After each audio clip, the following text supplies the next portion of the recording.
Hello guys, आप सभी का स्वागत है हमारे इस नए कोर्स के नए वीडियो में जिसका टाइटल है एड एम्प्लॉय। इस वीडियो के हेल्प से गाइस हम एड एम्प्लॉय लेआउट को क्रिएट करने वाले हैं। उस एड एम्प्लॉय लेआउट में हमारे पास एक बूटस्ट्रैप पैनल होगा, बूटस्ट्रैप फॉर्म होगा, साथ ही साथ बूटस्ट्रैप में कुछ बटन्स होंगे और उस बूटस्ट्रैप के फॉर्म में कुछ इनपुट फील्ड्स होंगे like name, email, phone and designation.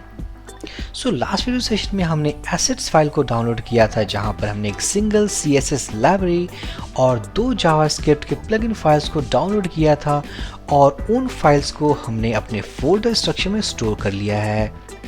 अब हम काम करने वाले हैं अपने एड एम्प्लॉय टेम्पलेट फाइल पे। फिलहाल हमारे पास इस addEmployee.php में कोई भी कोड नहीं है। कोड लिखने के पहले सबसे पहले हम जाएंगे अपने इस ब्राउज़र पे बूटस्ट्रैप पैनल्स। मैं इस फर्स्ट लिंक पे क्लिक करूंगा जो कि W3 स्कूल्स का है। इसके अंदर हमारे पास जो सेकंड वाला है दैट इज पैनल हेडिंग। मैं इसके इस बटन पे क्लिक करूंगा, ट्राई इट योरसेल्फ। इसके बाद जो हमारे पास ये पूरा कोड आएगा मैं इसको कॉपी कर लूँगा, अपने एडिटर पे जाऊँगा और यहाँ पर हम इसको टाइप करने वाले हैं अपने addEmployee.php फाइल में। अगर मैं पूरा कोड पेस्ट कर दूं ये है हमारा पूरा कोड जो कि हमने W3 स्कूल से निकाला है। मैं इसका टाइटल को चेंज करूंगा। ये टाइटल होगा हमारा एड एम्प्लॉय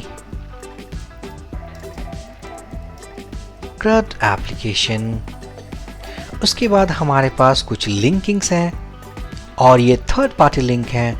जैसा कि हमने लास्ट वीडियो सेशन में एसेट्स को डाउनलोड किया था, मैं इस लिंक को रिमूव करूंगा क्योंकि ये जो CSS फाइल है वो CSS फाइल हमारे CSS डायरेक्टरी के अंदर अवेलेबल है। यहाँ पर ये डॉट// रिप्रेजेंट करता है हमारे करेंट डायरेक्टरी में और हमारे इस करेंट डायरेक्टरी में CSS फोल्डर के अंदर हमारे पास ये CSS फाइल है। ये हमारा करेंट डायरेक्टरी, CSS फोल्डर और ये CSS फाइल। उसी तरीके से अगर मैं बात करूं jQuery.mean.js फाइल की, ये स्टोर्ड है हमारे करंट डायरेक्टरी के JS फोल्डर के अंदर। मैं क्या करूंगा, एज सिंपल एज दैट मैं इसको रिमूव करने वाला हूं, current directory and JS folder. उसी तरीके से अगर मैं बात करूं इस bootstrap.mean.js में, ये है हमारा करंट डायरेक्टरी। उसके बाद हम जाएंगे JS फोल्डर के अंदर और ये होगा हमारा bootstrap.mean.js। ये है एक सिंपल सा HTML skeleton of this add employee template. हम इस एड एम्प्लॉय टेम्पलेट में अब एक बूटस्ट्रैप फॉर्म को इंटीग्रेट करने वाले हैं। फिलहाल के लिए हम इस हेडिंग को चेंज करेंगे। मैं इसे चेंज करने वाला हूँ S3 टैग में और ये एक सैम्पल हेडिंग है, पैनल हेडिंग, तो हम इसे कहने वाले हैं एड एम्प्लॉय। अगर मैं इसे कॉपी कर लूं, कॉपी करने के बाद मैं इस पैनल हेडिंग से रिप्लेस करूंगा और इस पैनल कंटेंट के प्लेस पे हम पुट करने वाले हैं बूटस्ट्रैप फॉर्म।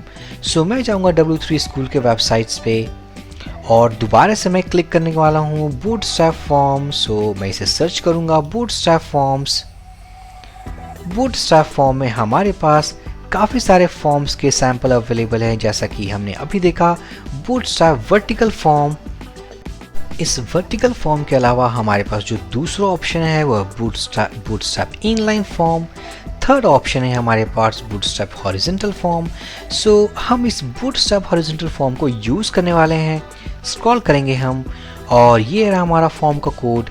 मैं इस कोड के अंदर जाऊँगा, ट्राई इट योरसेल्फ। इसे हम क्लोज कर देते हैं। ट्राई इट योरसेल्फ के अंदर सेम jQuery की 2 प्लगइन फाइल्स हैं, साथ ही साथ हमारे पास वही CSS की फाइल्स हैं। मैं क्या करने वाला हूं, इस होम मीन्स फॉर्म टैग को हम कॉपी करेंगे। फॉर्म टैग को हमने कंप्लीट कॉपी कर लिया है, Ctrl+C। मैं एडिटर पे जाऊंगा, अपने इस पैनल बॉडी के अंदर हम इसे पुट करने वाले हैं। और अगर मैं जाऊं ब्राउज़र पे और अगर हम अपने एप्लीकेशन को URL को एक्सेस करना चाहें, फोल्डर स्ट्रक्चर Ctrl+L, मैं इसे कॉपी करूंगा। पाथ को मैंने कॉपी कर लिया है। ब्राउज़र पे जाऊंगा, localhost// और ये है हमारा पाथ। और इसके अंदर हमारे पास फाइल्स अवेलेबल हैं, दैट इज athemployee.php। अगर मैं एंटर प्रेस करूँ हमारे पास एक बूटस्ट्रैप का फॉर्म आ गया। सो फिलहाल यहाँ पर हमारे पास कोई कलर अवेलेबल नहीं है, और वो बिकॉज कि जो बूटस्ट्रैप के क्लासेस यूज हुए हैं। अगर मैं प्राइमरी कहूँ, गो एंड रिलोड, हमारे पास ब्लू कलर आ गया। इसके बाद इनपुट फील्ड्स भी हमें अपडेट करने हैं। अभी के लिए डिफ़ॉल्ट हमारे पास ईमेल और पासवर्ड, रिमेंबर मी बटन है। अब इन इनपुट फील्ड्स के बजाय हमें जो चाहिए वो होगा name, email, phone and designation. So फटाफट हम इनपुट फील्ड्स को भी अपडेट करेंगे। अभी के लिए हम इस फॉर्म के एक्शन को हम जावास्क्रिप्ट वॉइड रहने देंगे, जावास्क्रिप्ट वॉइड। और जो मेथड टाइप हम यूज़ करने वाले हैं आगे आने वाली वीडियो में टू सेव दिस डेटा, और वो होगा हमारा पोस्ट रिक्वेस्ट टाइप। सो इस फॉर्म में हमें एक ईमेल फील्ड भी चाहिए। सो ये इनपुट फील्ड सही है। बाकी ये जो हमारे पास पासवर्ड का सेक्शन, रिमेंबर मी बटन, हम इसे रिमूव करने वाले हैं, और ये डिफ़ॉल्ट की जगह पे हम इसे कहेंगे btn सक्सेस। मैं इसे सेव करूंगा, ब्राउज़र पे जाऊंगा, रिलोड करूंगा, हमारे पास एक फॉर्म अवेलेबल है। साथ ही साथ हम इस फॉर्म में कुछ और इनपुट फील्ड्स ऐड करेंगे। ये फॉर एग्जांपल हमारे पास ईमेल का फील्ड है, हम यहाँ पर एक क्रिएट करेंगे for name field, for equals to name. ये होगा input type text button, id equals to name, placeholder name here, और जो नेम एट्रीब्यूट होगा वो भी होगा हमारा नेम। सो ये है हमारा नेम फील्ड। अगर मैं सेव करूं, ब्राउज़र पे जाऊं, रिलोड करूं, सो हमारे पास एक दूसरा फील्ड अवेलेबल है, नेम और ईमेल। अब हमें जो अगला चाहिए वो होगा फ़ोन नंबर। मैं इस इनपुट को कॉपी करूंगा, पेस्ट करने वाले हैं, ये होगा हमारा फ़ोन। फोर एट्रीब्यूट के अंदर जो हमारा वैल्यू होगा वो फ़ोन। इनपुट टाइप टेक्स्ट, ये टेक्स्ट के बजाय होगा इनपुट टाइप नंबर, और मिनिमम वैल्यू ये एक एट्रीब्यूट है हमारे इनपुट टाइप नंबर एलिमेंट के लिए, जो कि ये रिप्रेजेंट करता है इसका जो मिनिमम वैल्यू होगा वो 1 होगा। और यहाँ पर जो आईडी वैल्यू है इसको भी हम चेंज करेंगे, कॉल्ड फ़ोन। नेम एट्रीब्यूट को भी हम चेंज करने वाले हैं, फ़ोन। और यहाँ पर जो प्लेस होल्डर होगा वो होगा इंटरफोन। इसी तरीके से हमारे पास जो फोर्थ फील्ड होगा वो होगा डेजिग्नेशन। मैं इसे कॉपी करूँगा, पेस्ट करूँगा। सो यहाँ पर होगा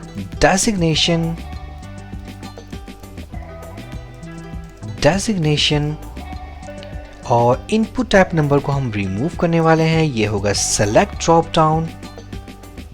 सो सेलेक्ट, इस सेलेक्ट के अंदर हमारे पास ऑप्शन एलिमेंट्स होंगे, और जो फर्स्ट होगा दैट इज सेलेक्ट ऑप्शन, ये होगा एम्प्टी वैल्यू।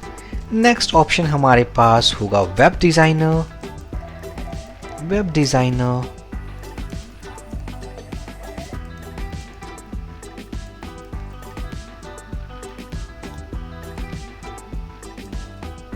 इसी तरीके से अगर मैं इस ऑप्शन को कॉपी कर लूँ, पेस्ट करूँ 2 मोर टाइम्स, नेक्स्ट ऑप्शन जो हमारे पास होगा वो होगा वेब डेवलपर। थर्ड ऑप्शन जो होगा designation, that is SEO, search engine optimisation and SEO। और यहाँ पर हम सेलेक्ट के अंदर नेम एट्रीब्यूट को ऐड करने वाले हैं, something called designation ID designation class attribute. इसके अंदर हम बूटस्ट्रैप के क्लास को यूज़ करने वाले हैं, दैट इज़ फॉर्म कंट्रोल। अगर मैं सेव कर दूं, ब्राउज़र पे जाऊं, रिलोड करूं, हमारे पास 4 इनपुट फील्ड्स हैं, name, email, phone and designation. अब हमें 2 बटन्स चाहिए। यहाँ पर एक बटन होगा कॉल्ड बैक बटन, और दूसरा जो बटन होगा वो होगा लिस्ट एम्प्लॉयज़। सो बटन हम कैसे क्रिएट करेंगे? सो बटन के रेफरेंसेस के लिए आप इसी डॉक्यूमेंट को प्रीफर कर सकते हो, और यहाँ पर मिल जाएंगे आपको बूटस्ट्रैप बटन्स। बट हम जाएंगे अपने एडिटर में और यूज़ करने वाले हैं। यहाँ पर हमारे पास एक बटन का सैंपल अवेलेबल है, मैं इसे कॉपी करूँगा। बट ये इनपुट टाइप सबमिट बटन है और हमें टाइप इक्वल्स टू बटन चाहिए। So as simple as that type attribute हम रिमूव कर देंगे। सो दो बटन्स ऐड करने के लिए हम जाने वाले हैं अपने पैनल हेडिंग में, क्योंकि हम जो दो बटन्स ऐड करेंगे वो होंगे हमारे इस हेडर पे। सो इस हेडिंग पैनल में हम दो बटन्स ऐड करने वाले हैं। आफ्टर ऐड एम्प्लॉय के बाद ये होगा हमारा पहला बटन। इस type equals to submit attribute को हम रिमूव कर देंगे और यहाँ पर होगा btn प्राइमरी, हम इसको करने वाले हैं btn वार्निंग। और यहाँ पर अगर मैं कह दूं लिस्ट एम्प्लॉयज, सेव करूं, ब्राउजर पे जाऊं, रिलोड करूं, हमारे पास एक लिस्ट एम्प्लॉयज का बटन है। साथ ही साथ अगर मैं एक बैक बटन भी क्रिएट करूं और अगर मैं इसका नाम रखूं फॉर एग्जांपल btn सक्सेस, ये सारे बूटस्ट्रैप के क्लासेस हैं जो कि एक colour and look and feel create करता है। बैक, सेव करूं, रिलोड, हमारे पास एक बैक बटन अवेलेबल है, बट बटन लेफ्ट के बजाय हमें राइट में प्लेस करना है। सो उसके लिए हम एक और क्लास ऐड करने वाले हैं pull-right। और एक और बात, इस एम्प्लॉय बेस्ड CRUD एप्लीकेशन के लिए जो हमने बूटस्ट्रैप यूज़ किया है वो है बूटस्ट्रैप वर्जन 3। अगर आप बूटस्ट्रैप वर्जन 4 यूज़ करते हो सो उस केस में हमारे जो क्लासेस होंगे बूटस्ट्रैप के वो डिफरेंट हैं।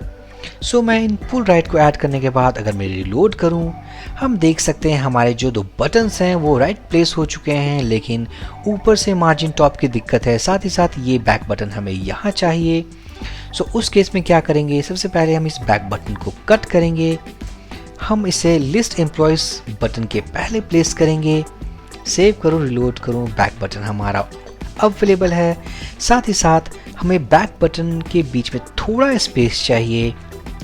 सो उसके लिए हम स्टाइल, मार्जिन लेफ्ट, और अगर हम कहें 5 पिक्सल, मैं सेव करूंगा, रिलोड करूंगा। सो यहाँ पर थोड़ा गैप क्रिएट हो चुका है, मार्जिन टॉप से भी हमें थोड़ा ऊपर खिसकाना है। Style, margin top -7 pixel. अगर मैं सेव करूं, ब्राउज़र पे जाऊं, रिलोड करूं, सो ये जो लिस्ट एम्प्लॉयज बटन है वो बिल्कुल सटीक जगह पे, बिल्कुल सही जगह पे प्लेस हो चुका है।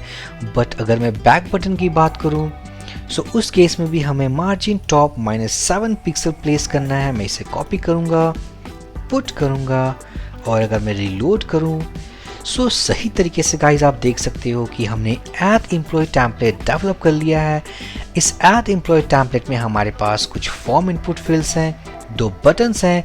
ये दोनों बटन्स फिलहाल अभी काम नहीं करेंगे। आने वाले वीडियोस में जब हम सभी लेआउट्स को क्रिएट कर लेंगे उसके बाद हम इनके लिंकिंग्स पे भी काम करेंगे। So for this video session guys, thank you for watching and have a great day.